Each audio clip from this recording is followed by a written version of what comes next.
नमस्कार किसान भाइयों, आप सुन रहे हैं डॉक्टर भीमराव अंबेडकर विश्वविद्यालय का सामुदायिक रेडियो स्टेशन 90.4 आगरा की आवाज़ और मैं हूं हमेशा की तरह पूजा आपके साथ। किसान भाइयों, आज के इस खास कृषि कार्यक्रम में हम बात करेंगे एक ऐसी फसल के बारे में जो देश के लाखों किसानों की आय का मुख्य स्रोत है। जी हाँ, आज हम बात कर रहे हैं आलू की।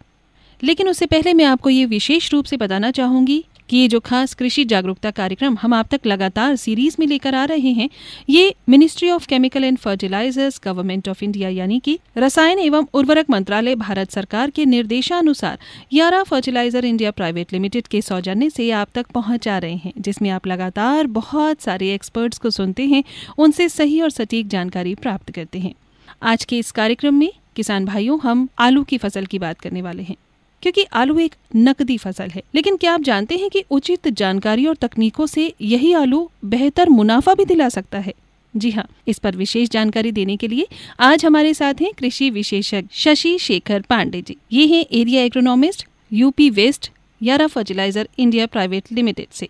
शशि जी, बहुत बहुत स्वागत है पुनः आपका। नमस्कार। नमस्कार पूजा जी, सभी किसानों को ही मेरा नमस्कार। जी, हमारे किसान भाई बहुत देर से इंतजार कर रहे थे आपको सुनने के लिए बेचैन थे, क्योंकि आज का जो विषय है वो भी बहुत खास है। आज हम आपसे बात करने वाले हैं कि आलू जैसी नकदी फसल से बेहतर मुनाफा पाने के लिए मुख्य सुझाव क्या हैं। वो सुझाव हम आपसे चाहते हैं, तो क्या आप तैयार हैं? हाँ जी, बिल्कुल तैयार हूँ, हमेशा की तरह तैयार हूँ। हमेशा चाहते हैं किसानों को हम अच्छी जानकारी शेयर करें। जी जी जी। तो हम सबसे पहले शशि जी आपसे ये जानना चाहते हैं कि आलू को नकदी फसल क्यों कहा जाता है और इसमें किसानों को क्या मुख्य लाभ मिलते हैं? जी, बहुत अच्छा सवाल किया पूजा जी आपने। तो नकदी फसल विशेषकर ऐसी फसलों की कहा जाता है जो फसल हम बाजार में लाभ कमाने के लिए, उसे बेचने के लिए या निर्यात करने के लिए उगाई जाती है। उन फसलों को हम नकदी फसल कहते हैं। ऐसी फसल जो है जिन्हें किसान अपनी स्वयं की आवश्यकता के लिए उगाते हैं, जिससे उनके परिवार का भोजन, पशुओं का चारा, ये सारी चीजें जो विधि व्यवस्थाएं हैं किसानों की, वो सारी सुव्यवस्थित ढंग से संचालित हो सके, इसलिए नकदी फसल उगाते हैं। अगर मैं बात करूं आलू की, आलू एक नकदी फसल है।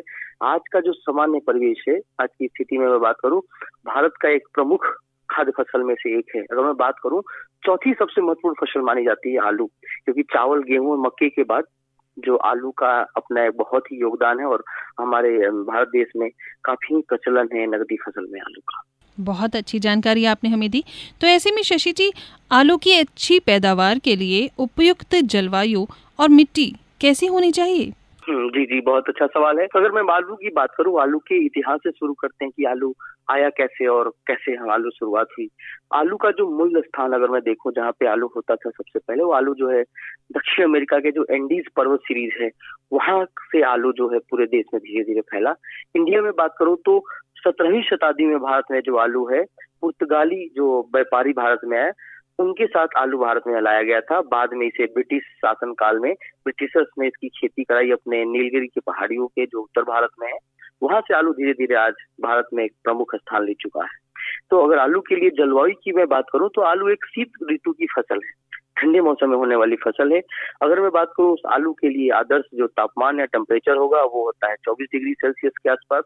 तो आलू के जो कंद यानी ट्यूबर का जो निर्माण होता है, उसके लिए हमें औसतन तापमान जो है 20 डिग्री सेल्सियस के आसपास होनी चाहिए, और आदर्श जो पौधे की वृद्धि और विकास के लिए 24 डिग्री सेल्सियस के आसपास का तापमान चाहिए होता है आलू में।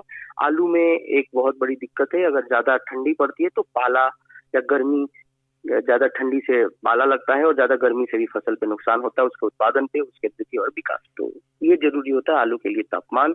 ये आलू का इतिहास है। बहुत ज़रूरी बात आपने बताई, क्योंकि जब तक सही जलवायु और मिट्टी का हमें ना पता हो तो हम कोई भी फसल बेहतर तरीके से नहीं कर सकते हैं। और आलू तो एक ऐसी फसल है कि उसे बहुत ही बेहतर मौसम चाहिए, बहुत ही बढ़िया स्वाद के लिए। अगला सवाल जो शशि जी हम आपसे करना चाहते हैं वो ये है कि हमारे जो किसान भाई हैं बहुत ज़्यादा कंफ्यूज हो जाते हैं कई बार बीज का चुनाव करने में। तो वो बीज का चुनाव कैसे करें जिससे कि उत्पादन और गुणवत्ता फसल की दोनों ही बेहतर हो और उन्हें मुनाफा प्राप्त हो? आलू के या किसी भी फसल की खेती में जो हमारा सबसे प्रमुख चरण है, वो बीज का चुनाव एक बहुत ही अहम कड़ी होता है, क्योंकि हमारा आधारशिला वहीं से रखी जाती है। तो अगर मैं आलू की बात करूं तो आलू के लिए जो ऐसी रोग मुक्त वैरायटियां हैं जिसमें रोग नहीं लाए, जिसका अंकुरण अच्छा है, वैसी वैरायटियों का चुनाव कर सकते हैं। जिसमें अगर मैं बात करूं तो कुफरी बहार है कुफरी, पुखराज है, चंद्रमुखी है, कुफरी ज्योति है, और भी कई सारे। अब चिप्स के लिए अलग वैरायटीज हैं, अलग अलग जो है अपना जो CPRI है, सेंट्रल पोटैटो रिसर्च इंस्टीट्यूट जो शिमला में है, उसके द्वारा कई सारे बेहतरीन तकनीकी से लैस वैरायटियां हैं बाजार में, जिसका हम इस्तेमाल कर सकते हैं आलू की बिजाई के लिए, अपने खेतों के चुनाव के लिए।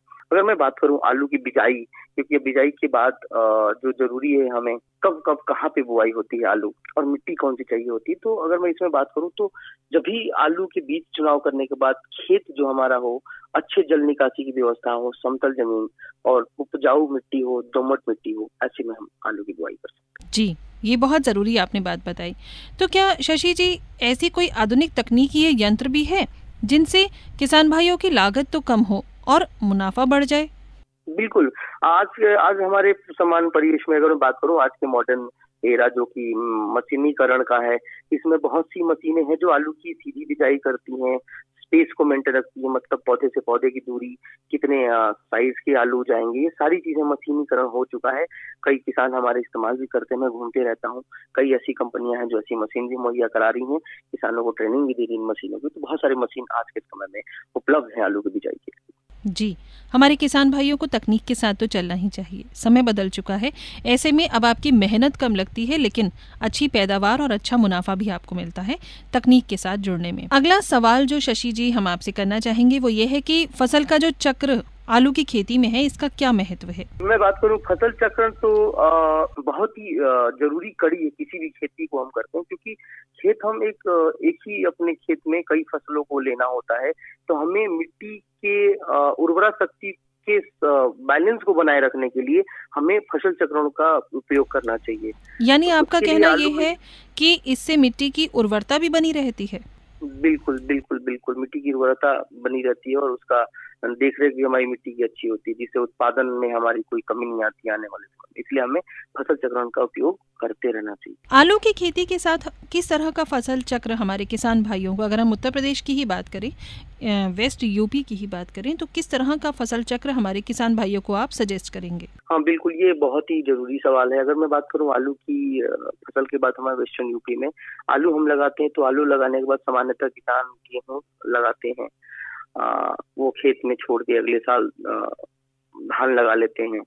तो अगर मैं देखूँ ऐसी अच्छी फसल चक्रण की मैं बात करूँ तो आलू, धान और हरी खाद के लिए हम ढैंचा आदि का उपयोग कर सकते हैं। ऐसी फसल लगाएंगे जिससे हमारी मिट्टी को हरित खाद भी मिलेगा ढैंचा के रूप में, जिससे मिट्टी की उर्वरा शक्ति भी बनी रहेगी। तो इसलिए अब जब भी आलू लगाएं तो एक बार उस पर ढैंचा लगाएं।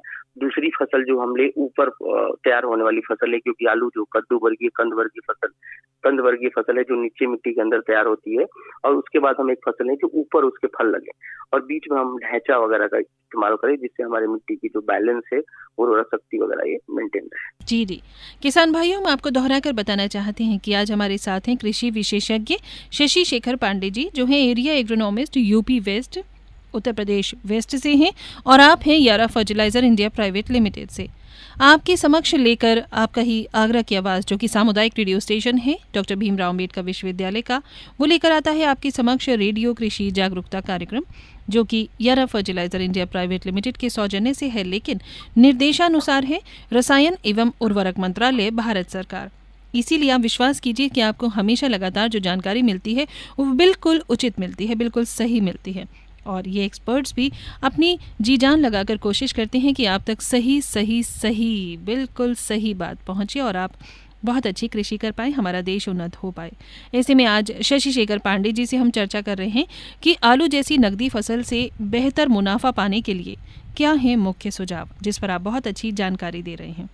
तो अगर हम शशि जी उर्वरक और कीटनाशकों की ही बात करें तो इनका जो उपयोग है ये किस मात्रा में और किस समय पर करना चाहिए आलू की फसल में? बिल्कुल, आपने बहुत ही सही सवाल किया पूजा जी, क्योंकि खेती के अगर पंचसूत्र की मैं बात करूं तो पंचसूत्र में आपको सही खेत का चुनाव, समतल हो, जल निकास की व्यवस्थाएं हों, उसमें जल सिंचाई के सर्वोत्तम साधन आपके पास उपलब्ध हो, अच्छे बीज का चुनाव करें, अच्छे रसायन और उर्वरकों का प्रयोग करें जिससे संतुलित पोषण प्रबंधन मिले फसल को, कीट और रोग आदि से बचाव के लिए इंटीग्रेटेड पेस्ट मैनेजमेंट या इंटीग्रेटेड अप्रोच रखें, जो समय समय पे कीटनाशक और उन सबसे उपाय करें और कोशिश रहे कि आपके खेत में कम से कम बीमारी और कीड़े लगे। उसके बाद आप उसकी खरपतवार का नियंत्रण करें और सिंचाई और जल निकास की व्यवस्थाएं सुदृढ़ रखें, मशीनों का उपयोग करें और समय पर अपना हार्वेस्ट लें और अपने उत्पादन को मशीनीकरण के द्वारा हार्वेस्ट लें, जिससे आपकी उत्पादकता भी बढ़ेगी और साथ ही साथ आपकी आमदनी भी बढ़ेगी। तो अगर मैं बात करूं बीज का, तो हमारी चर्चाएं हो चुकी कि जो रोग मुक्त वैरायटी यहाँ जिसमें रोग कम लगती है वैसे बीजों का चयन करें। उसके बाद मैं बात करूं उर्वरक की, तो उर्वरक हमेशा हमें बैलेंस संतुलित उर्वरकों का उपयोग करना चाहिए, जिससे आपकी मिट्टी की स्वास्थ्य और आपके फसल का उत्पादन भी बहुत सही रहे। और मैं इस क्रम में बात करूं, क्योंकि यारा एक फर्टिलाइजर की कंपनी है जो विश्व स्तरीय फर्टिलाइजर मुहैया कराती है, फार्मर को हमेशा मुख्य पोषक तत्वों के साथ साथ सूक्ष्म पोषक तत्वों का एक मिश्रण तैयार करके देना चाहिए। इस क्रम में मैं बात करूं तो एनपीके फर्टिलाइजर बहुत बैलेंस वे में देना चाहिए, जिसमें आलू की शुरुआती बुआई की बात करें तो 3 bag 150 kilo di ammonium phosphate 50 kilo muriate of potash के साथ आलू की बुआई करें। साथ ही साथ कीट से बचाव के लिए आप कोई भी कीटनाशक जो दानेदार कीटनाशक है बुआई के साथ आप मशीनों में प्रयोग करके बुआई कर लें। उसके बाद जरूरी है जब आलू 20 से 25 दिन का हो जाता है, उस अवस्था में आलू का, क्योंकि अब वेजिटेटिव ग्रोथ स्टार्ट होगा, इसका वृद्धि और विकास के चरण स्टार्ट होंगे अंकुरण के बाद, यहाँ पे जो है आपको यहाँ से विशेष ध्यान देने की आवश्यकता है। इस क्रम में यारा की तरफ से एक विशिष्ट उत्पाद है जो एनपीके फर्टिलाइजर है, यारा मिला कॉम्प्लेक्स आता है, जो 25 किलो प्रति एकड़ की दर से हम देते हैं, दूसरी पानी पे देते हैं इसको। उसके बाद फिर इसके 25 दिन के बाद हम दूसरी बार भी यारा मिला कॉम्प्लेक्स 25 किलो देते हैं।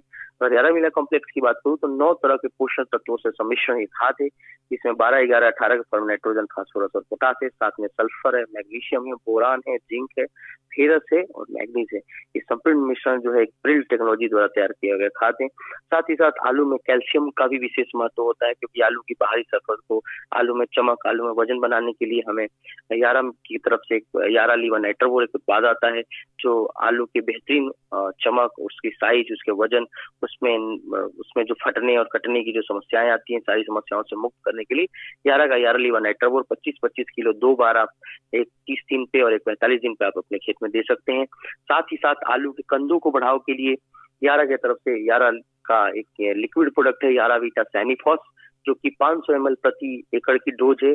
इसे हम आप 30 दिन से 35 दिन के बीच में और 40 दिन के 45 दिन के डोज में 500 ml प्रति एकड़ के दर से खेतों में स्प्रे के माध्यम से छिड़काव कर सकते हैं। साथ ही साथ अगर मैं बात करूं आलू की 2 महत्वपूर्ण सूक्ष्म पोषक तत्व है, वो है जिंक और बोरान। तो यारा की तरफ से यारा बीटा जिंट्रेक और यारा बीटा बोट्रेक 2 उत्पाद है, 250 ml यारा बीटा जिंट्रेक और 200 ml यारा बीटा बोट्रेक, दोनों एक साथ मिला के आप 150 लीटर पानी में 50 दिन की अवस्था में आप अपने खेत में स्प्रे कर सकते हैं, जिससे आपके आलू जो चमक है, आलू का जो उत्पादकता में बहुत ज्यादा अंतर आएगा, आपका उत्पादन काफी उत्कृष्ट होएगा। साथ ही साथ पोटास का विशेष ध्यान दें, आलू में 2 बार पोटास, एक बुआई के समय में, एक जब आप आलू 50 दिन का हो तो म्यूरेट ऑफ पोटास या सल्फेट ऑफ पोटास का इस्तेमाल करें। साथ ही साथ आप 2-3 बार 19-19 जो कि एनपीके फर्टिलाइजर है, जो वाटर सोल्युबल होता है, उसका इस्तेमाल करें।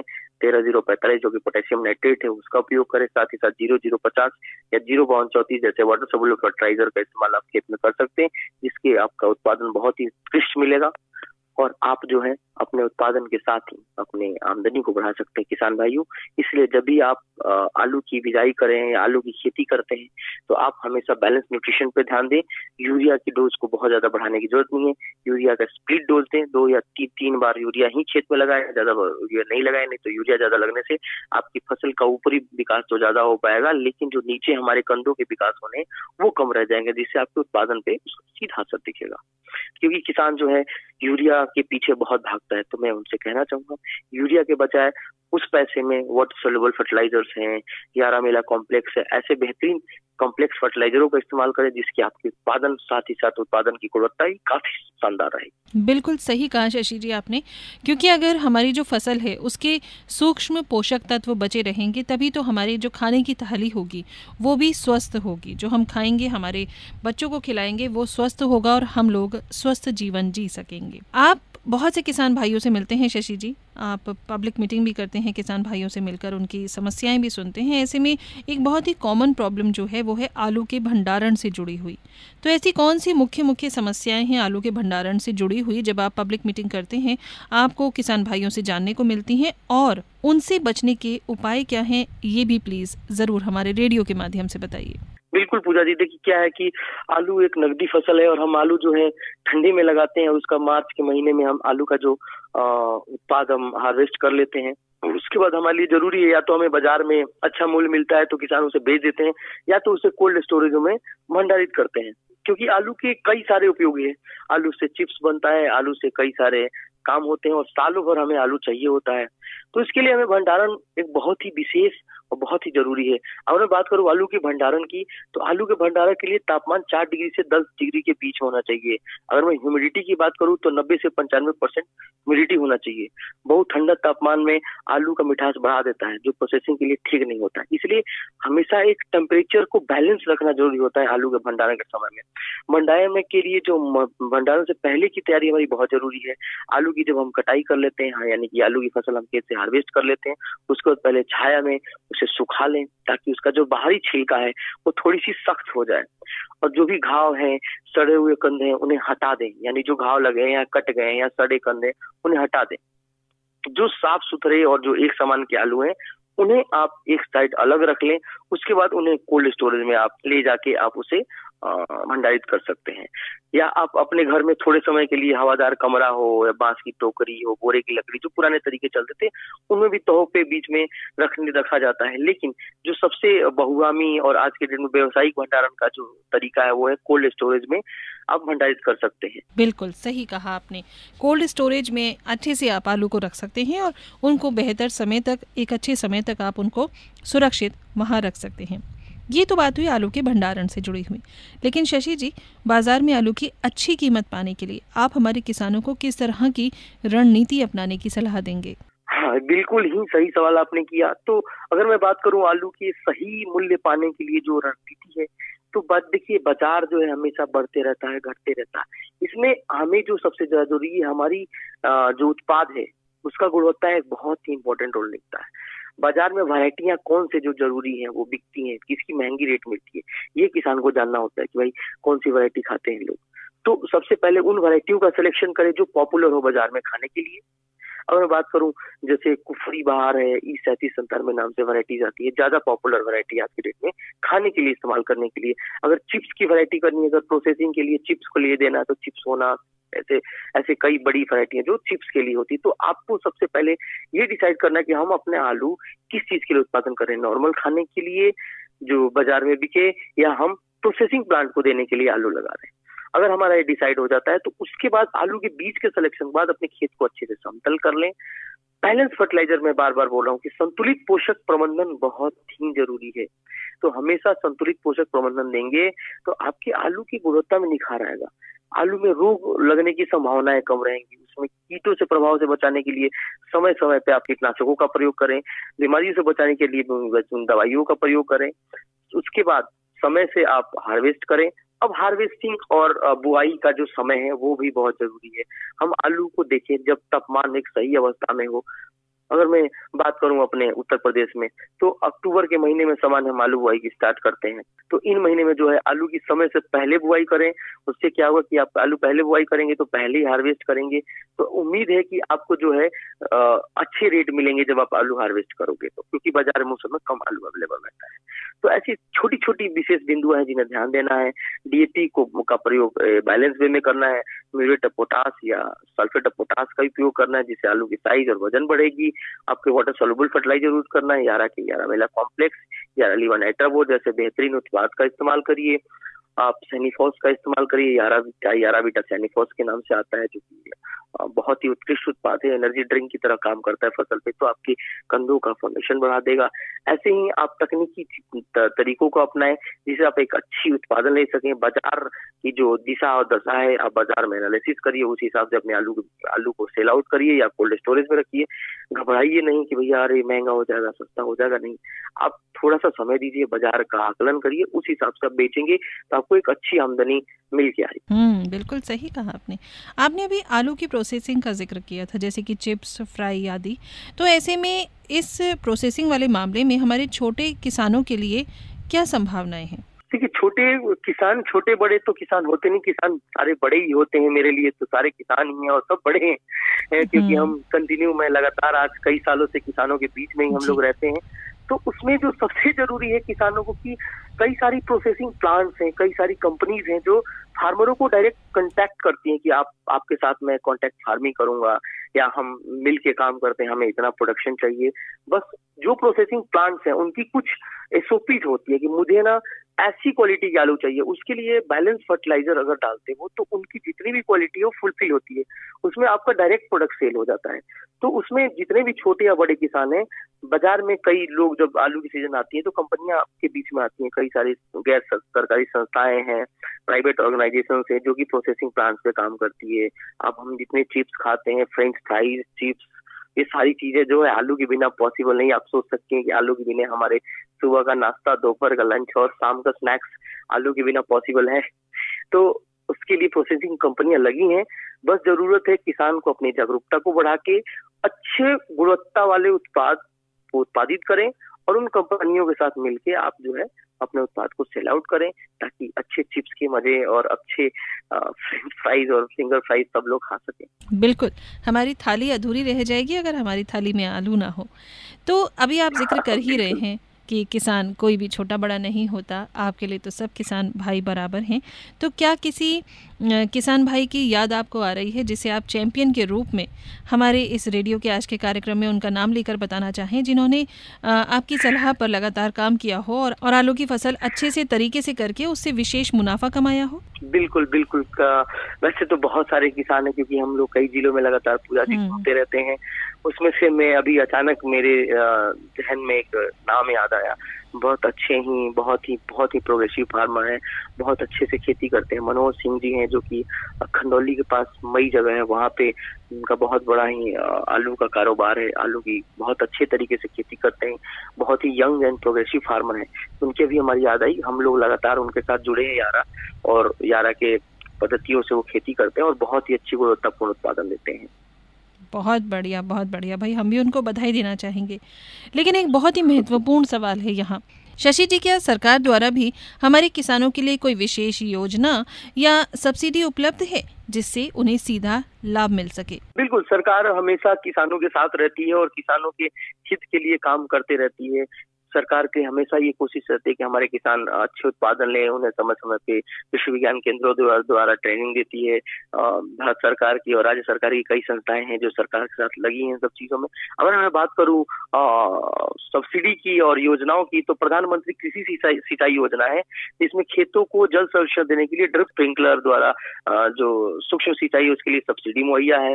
जो मशीनरीज हैं, ट्रैक्टर्स हैं, आपके जो आलू की बुआई की मशीन है, इसमें भी सरकार की कई सारी योजनाएं आती रहती हैं जिसमें उनको सब्सिडी मिलता है। कोल्ड स्टोरेज खोलने के लिए सब्सिडी मिलता है, परिवहन और प्रोसेसिंग के लिए सब्सिडी मिलता है, मिट्टी जांच कराती है, सॉइल हेल्थ कार्ड के नाम से योजना है, मृदा स्वास्थ्य कार्ड नाम का योजना है भारत सरकार का, प्रधानमंत्री फसल बीमा योजना है, प्रधानमंत्री किसान सम्मान निधि योजना है। ऐसी भारत सरकार की कई सारी योजनाएं हैं या राज्य सरकार की कई सारी योजनाएं हैं। सूक्ष्म जल सिंचाई करके राज्य सरकार की योजना है। ये सारी योजनाएं हैं किसानों के हित के लिए, और सरकारें हैं और उनकी जितनी भी संस्थाएं हैं, कृषि विज्ञान केंद्र हो गया, सेंटर पोटैटो रिसर्च इंस्टीट्यूट हो गए, कई सारे जो सेंट्रल यूनिवर्सिटीज हैं, स्टेट यूनिवर्सिटीज हैं, किसानों के हित के लिए हमेशा लगातार काम करें और किसानों के साथ हैं।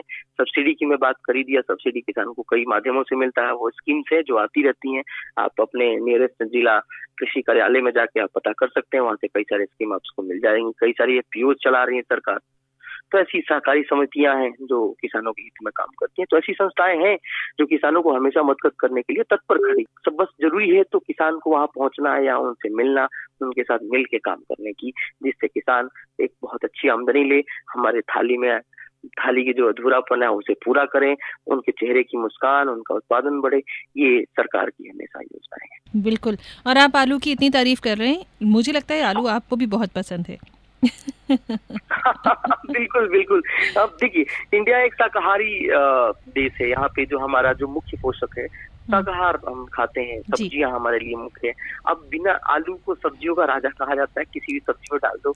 मेरा तो विशेष आलू जो है मिलनसार है आलू बहुत। आलू का स्वभाव ही मिलनसार है, सबके साथ मिलजुल के स्वाद बढ़ा देता है। तो अब कार्यक्रम हमें बहुत ज़्यादा बातें करने की इजाज़त तो नहीं देता है, हमारा लगभग 30 मिनट का समय पूरा होने वाला है आपसे जानकारी, आपसे बात करते करते। लेकिन अंत में चलते चलते मैं ज़रूर चाहूँगी कि आप हमारे सभी किसान भाइयों के लिए कौन सी 3 मुख्य सुझाव हैं जो देना चाहेंगे जिससे वो अपनी आलू की खेती को अधिक लाभकारी बना सके। मुख्य 3 सुझाव। जी, बहुत अच्छा सवाल किया आपने। अगर मैं बात करूं, आलू एक नगदी फसल है और हमें आलू को व्यावसायिक तरीके से देखने की बहुत जरूरत होती है। तो हमें सबसे जो जरूरी है, आलू के बीज का चुनाव, अच्छे बीजों का चुनाव करें। दूसरा, हमारी खेत की तैयारी काफी अच्छी होनी चाहिए, समतल खेत हो, जल निकास और सिंचाई की व्यवस्थाएं होनी चाहिए। तीसरा और जो सबसे महत्वपूर्ण है, पोषण प्रबंधन। आलू के फसल का पोषण प्रबंधन बहुत जरूरी है। तो आप संतुलित पोषण प्रबंधन की तरफ जाएं, बजाय कि डीएपी और यूरिया की तरफ भागें। बाकी जितने भी मुख्य पोषक तत्व है और सूक्ष्म पोषक तत्व है, इन दोनों का सम्मिश्रण इस्तेमाल करें, जिससे आपके उत्पादन होगा। और जो जरूरी एक चीज आपने बोला, मैं चौथा बोल देता हूँ। चौथा है कि रोग और कीटों से समय से बचाएं।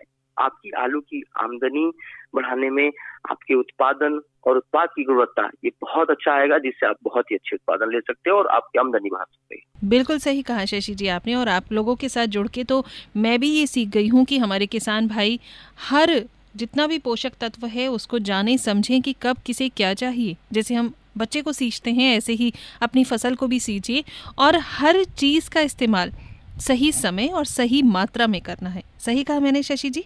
बिल्कुल बिल्कुल बिल्कुल पूजा जी, बहुत अच्छा है। और आप भी लगातार जो हम लोग के साथ जुड़ के, और काफी अच्छी जानकारी आपके पास भी है।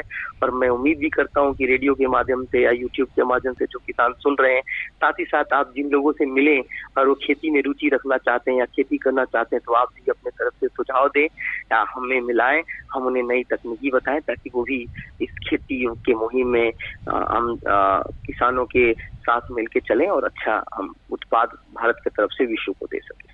बिल्कुल ऐसा ही होगा।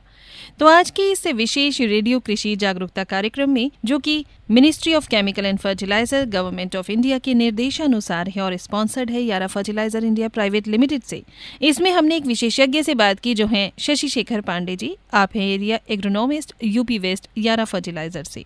आपने हमें विशेष रूप से बहुत अच्छी तरह से डिटेल में जानकारी दी है।